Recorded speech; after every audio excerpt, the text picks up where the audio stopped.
Good morning વિદ્યાર્થી મિત્રો, DC ક્લાસમાં આપનું હાર્દિક સ્વાગત છે. સંખ્યાના પ્રકારમાં છેલ્લા બે પ્રકાર રહી ગયા છે, એ આપણે આજે વિડીયોમાં જોઈશું. સૌથી પહેલું સમ સંખ્યા એટલે કે ઇવન નંબર, જેને આપણે બીજી ભાષામાં બેકી સંખ્યાઓ પણ કહીએ છીએ. તો બેકી સંખ્યાઓ એટલે એવી સંખ્યાઓ કે જે સંખ્યાઓના છેલ્લો અંક 2, 4, 6, 8 અથવા તો 0 માંથી ગમે તે કોઈ એક અંક એમાં હોય અને આપણે બેકી સંખ્યા કહીશું. જેમ કે 2, 4, 6, 8, 10, 12, 430 લખેલું છે જેમાં છેલ્લો અંક 2 છે. 842 જેમાં છેલ્લો અંક 2 છે. એવી જ રીતે 764 જેમાં છેલ્લો અંક 4 છે. તો આ બધી જ સંખ્યાઓને બેકી સંખ્યાઓ અથવા તો સમ સંખ્યાઓ કહીશું. એવી જ રીતે સૌથી નાની બેકી સંખ્યા પૂછવામાં આવે તો જવાબ આવશે 2. 2 એ સૌથી નાની સમ સંખ્યા અથવા તો બેકી સંખ્યા છે. હવે અહીં કેટલાક ઉદાહરણ આપેલા છે કે જે તમે કહી શકો સંખ્યાને જોઈને કે કઈ સંખ્યામાંથી સમ સંખ્યા છે કે નથી. જેમ કે 48 છે તો છેલ્લો અંક 8 હોવાથી એને આપણે બેકી સંખ્યા કહીશું. તો આ છે બેકી સંખ્યા. આ સંખ્યાનો છેલ્લો અંક 3 હોવાથી આ બેકી સંખ્યા નથી, તો આ બેકી સંખ્યા નથી.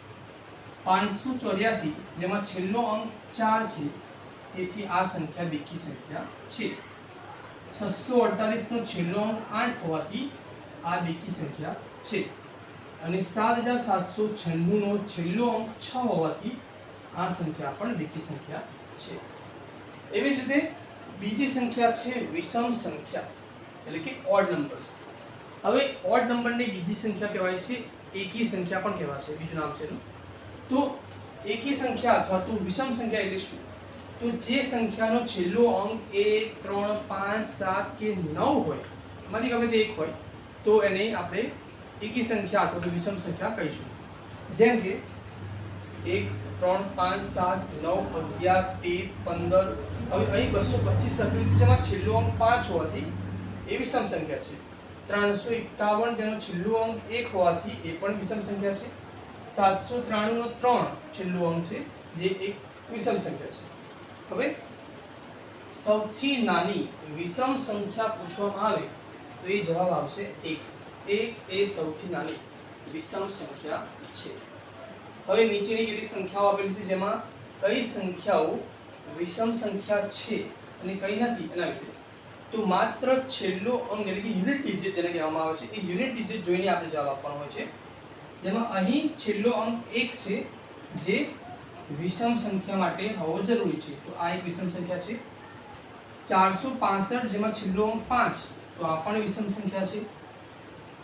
8705 જેમાં છેલ્લો અંક 5 છે, તો આ પણ વિષમ સંખ્યા છે. 3872 જેમાં છેલ્લો અંક 2 છે, એટલા માટે આ સમ સંખ્યા છે, ના કે વિષમ સંખ્યા. હવે 6437 જેમાં છેલ્લો અંક 7 હોવાથી આ પણ એક વિષમ સંખ્યા છે. તો સંખ્યાના પ્રકારમાં બધા જ પ્રકાર આપણે મોટા ભાગે ભણી ગયા. એના સિવાય પણ કેટલા પ્રકાર હોય છે, જેમ કે ઇમેજનરી નંબર, રિયલ નંબર, વાસ્તવિક સંખ્યાઓ. તો એ બધી સંખ્યાઓની એટલી બધી જરૂર પડતી નથી, તેથી આપણે એનો અભ્યાસ નથી કરતા. મોટા ભાગે જે 10 સંખ્યાઓ વિશે આપણે અહીં બતાવેલું છે આ વિડીયોમાં, તો એ સંખ્યાઓ એટલી પૂરતી છે અભ્યાસ માટે. હવે અપૂર્ણાંક સંખ્યાઓનું અતિ સંક્ષિપ્ત રૂપ વિશે આપણે જાણીશું. તો સિમ્પલેસ્ટ ફોર્મ ઓફ ફ્રેક્શન. હવે ઉદાહરણ તરીકે 8/12 લખેલા છે. હવે એનું સૌથી સરળ સ્વરૂપ અથવા તો સૌથી નાનું સ્વરૂપ આપણે જો લખવું હોય તો કઈ હોઈ શકે? જેમ કે 8 છે એ કયા ઘડિયામાં આવે? તો 4 દુ 8. એવી જ રીતે 12 કયા ઘડિયામાં આવે? તો 4 તાલી 12.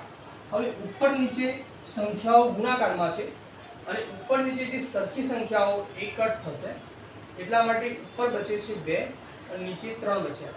હવે આ 2/3 ને હજી નાના સ્વરૂપમાં ફેરવી શકાય નહીં, કારણ કે બંને સંખ્યાઓ અવિભાજ્ય સંખ્યાઓ છે. એટલે હવે આના નાના ભાગ પડતા નથી, એટલા માટે આ તમારું અતિ સંક્ષિપ્ત સ્વરૂપ મળી ગયું. એવી જ રીતે 18/24 ની વાત કરીએ તો 9 દુ 18, 24 છે તો 12 દુ 24. હવે અહીં 2 કટ થઈ ગયા તો 9 ના છેદમાં 12 બચ્યો.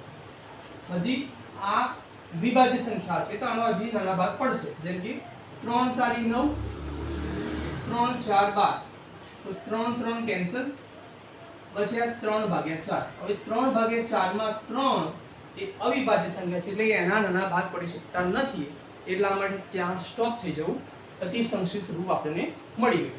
હવે 27 ભાગ્યા 36 આપેલા છે તો 36 27 એટલે 9 તારી 27 અને 9 4 36 એટલે 9 9 કટ થયા, 3 ભાગ્યા 4 બચે જેમાં 3 અવિભાજ્ય સંખ્યા છે એટલે આપણને અતિ સંક્ષિપ્ત રૂપ મળી ગયું.